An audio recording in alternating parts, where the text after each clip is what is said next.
Okay, everyone, my apologies for the delay here. Once again, having a bit of running a bit long in the tooth here.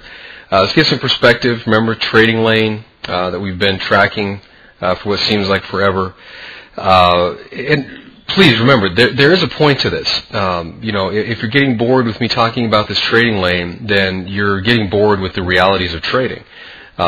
We are still looking at the possibility of the market going up to 2.070 to 2.0650 if the market does manage to break out. If the market does manage to fall down here, we're looking at about 96.20 down to this region here, which is about 94.20 as well. So we've got a very wide range in here where the market can fall, but I think it's going to behoove us to watch this area for support if the market does manage to break down.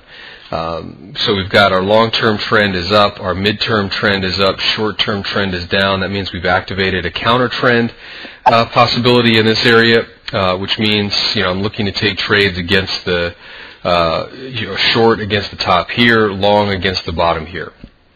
Now you can see early this morning, this was actually late in the day yesterday, and then early in the morning London hours. This here was right about 4 o'clock a.m. Eastern time, right at the beginning of the sweet spot for the British pound. You see it hit the top end of our trading lane here. And by the way, because of the length of this, I have really stopped looking at this as a flag pattern and more as a trading lane. Remember, the difference is subtle but important. A trading lane is going to be, again, more for counter-trend trading, whereas a flag tends to be directional. So with a flag, I would be I'd be biased to look for breakouts or trend continuation trades in either direction. But now that we're getting a little bit longer, we've broken back down through support. I've got to look at this as simply a trading lane as the market starts to move down. Maybe it's going to move all the way back down into here, like I've been talking about, 96.80 and 96.20. The market will just put it down into here, and then you'll see the market move up like that. That's a possibility. Also, having the market come down in here and then just continue going on is a possibility. So we've just got to keep our eyes open, watch for the patterns. Let's take a look at the hourly bars here. This is a very good example of a position that did exist but wasn't a good idea to take. Here was the pennant pattern. You can see the pound just all of a sudden took off like a shot, started to form this pennant very close to the resistance here. And that's the key to understanding there's probably not a very good position. I mean, look at this. You got about a 18, 19 pip potential gain on a trend continuation before it hits resistance. And then, you're going to have to risk 35 points just for it to just for your stop to be out of harm's way. So just not a very good trade setup, even though it did exist. Here was the counter trend possibility.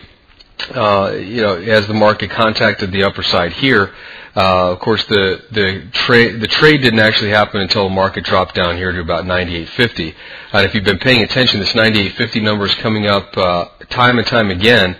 It's simply because the market is starting to form what's obviously a very nice area now would be resistance between this 98.50 level and about 98.60. So narrow band, but definitely an area you've got to keep your eye on if you're looking to trade this market moving forward. Now, I don't really see very much in the way of patterns again. We had the market trying to get into this trading lane here, or this channel, and you can see that it followed it for a while, but then fell out, managed to come right back inside. I would be a little leery of taking any trades based on this type of trading channel at this point. So, again, nothing really forming up. This is actually pretty rare for the marketplace here. Not even an aggressive trade really forming up. We're just stuck in the middle of the overall trading lane. We're going to have to wait and see what happens in the next few hours.